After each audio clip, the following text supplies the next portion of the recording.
So some of the things that you can do on a daily basis to begin to put this principle into practice are, I think, one of the most important things. The very first one, I have a sign on my refrigerator that I look at every day, and so do all of my children, and it says, I love what I do, and I do what I love. And this is a very important principle to have in your life. If you're doing something and you don't love it, then change your attitude toward it, or B, change what you're doing. But as long as you have the option of using love in your life, then you want to do what you love and love what you do. So practice saying that over and over again. And when you find yourself about to complain and find fault with something, remind yourself, I'm doing what I love and I'm loving what I do. And I always have the choice to love it. Even if it's something that I would rather not be doing at the moment, you can still do it with a sense of love. And then the second thing I would recommend in honoring your worthiness to receive is to make every effort to remove the habits that you have of pessimism and negativity and judgment and complaining and gossip and cynicism and resentment and fault-finding.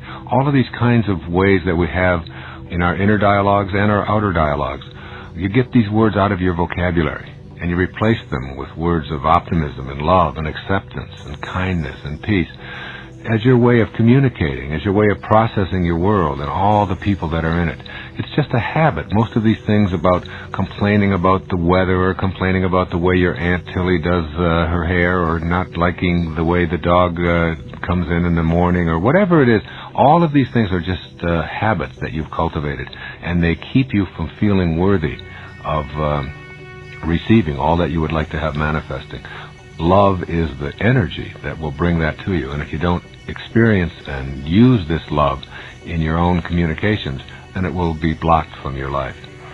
I'd also, of course, always give yourself quiet time each day to erase any feelings that you have of unworthiness.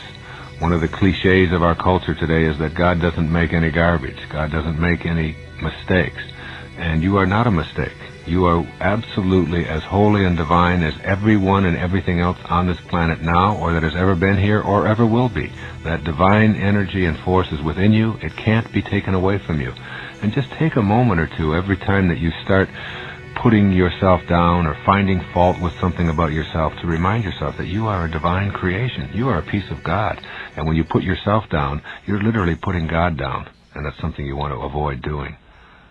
I would recommend also each day that you read spiritual literature or poetry. You'll see a lot of poetry and a lot of references to spiritual literature throughout this program and all of the programs that I've produced for Nightingale Conant and in all of my books, because it's something that I work at every day. I can't go into a bookstore without coming home with some new piece of poetry or new essays that someone might have written, and I just set them in key places in my house, and I read them, and I encourage other people to read them, and I take passages out of them. It's almost like doing my spiritual homework, and I do it each and every day of my life. Also, I would allow yourself to be surrounded by things of beauty as much as possible. One of the things that we have in our home is fresh flowers every day. They're always there, and when they have a tendency to dry out, then we replace them with new flowers. And nice photographs, and putting on our walls pictures of the children and good times and wonderful memories, so that we can look at these things of beauty, including pictures of yourself. And I would also practice kindness toward yourself as frequently as possible. The more that you can remember that you are worthy of that kindness, and give yourself a chance to just do something extra nice for yourself. You know, get that expensive thing on the menu, or buy yourself that little bottle of perfume, or give yourself the option of having a glass of wine on an airplane, or sitting in first class, or whatever it is that might be something that you would enjoy. The final thing that I would do in assessing my worthiness is to begin to process the universe as a friendly place rather than an unfriendly place. I mean, this is the only place that you have. This air that you're breathing is very friendly. This fire that keeps you warm, this sun that keeps you warm, it's very friendly. And so is the grass that you walk upon, and so is the snow that falls down, and so is the rain. Everything about the universe is supportive of you. So see it as a friendly place rather than a place that is conspiring against you.